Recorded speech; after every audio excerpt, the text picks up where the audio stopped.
Success leaves clues. However, there's a slight problem with that, and this is the challenge that we have. This clue that success gives us only comes to light at the end of the journey that has brought us to success.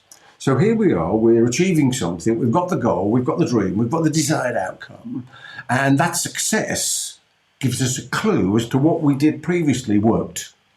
However, and this is the challenge that we have, it's good and bad. It's good because we find out that we've got a success and we learn from it. But it's bad because it doesn't happen until the end. Now, imagine you're out in your car and you're using your sat-nav. You might be using it on your phone, it might be Google Maps, it might be Apple Maps, it might be the sat-nav that's in your phone. The great thing about maps, online type maps, apps, is the fact that you get failure landmarks.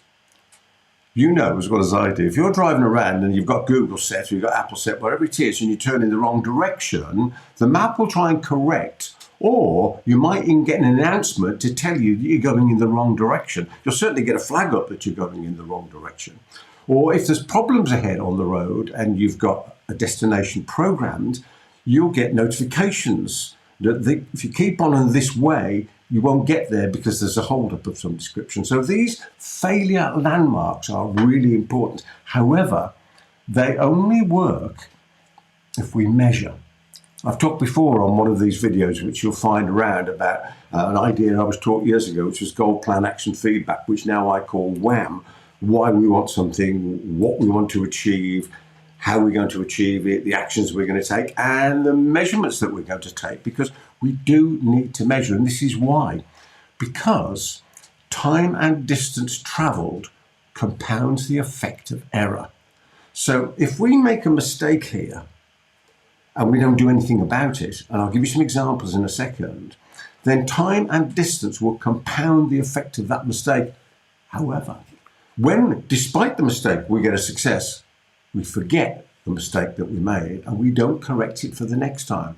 I used to say when I was running my business Compass, which was a leasing business many, many years ago, which was very successful, we made a lot of money. And I used to say, we cover our mistakes with turnover. And that's what we were doing. We were making lots of mistakes, but we were so profitable, it didn't really make any difference. It does make a difference, doesn't it? So what we need to do is we need to, imagine having a conversation with a client and the outcome is a success. Then you cover that mistake with any mistakes you've made with the successful outcome.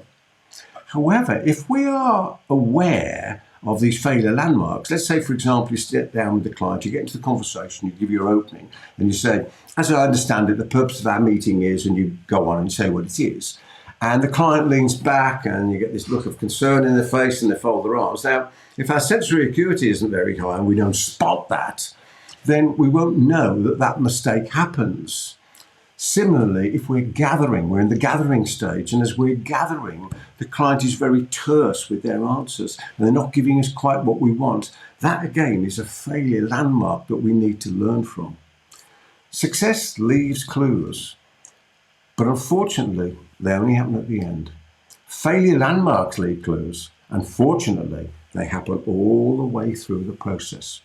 So I would urge you to be more aware of the mistakes you probably make. I certainly make loads of them myself. In fact, that's how you do most of your learning. And take this idea away and just have that sensory acuity turned up high. It makes such a difference. If you've enjoyed this or you've enjoyed the other videos, there's plenty more of them about. And in the meantime, I continue to wish you every success in all your adventures in life. From me, Peter Thomson, until the next time, goodbye for now.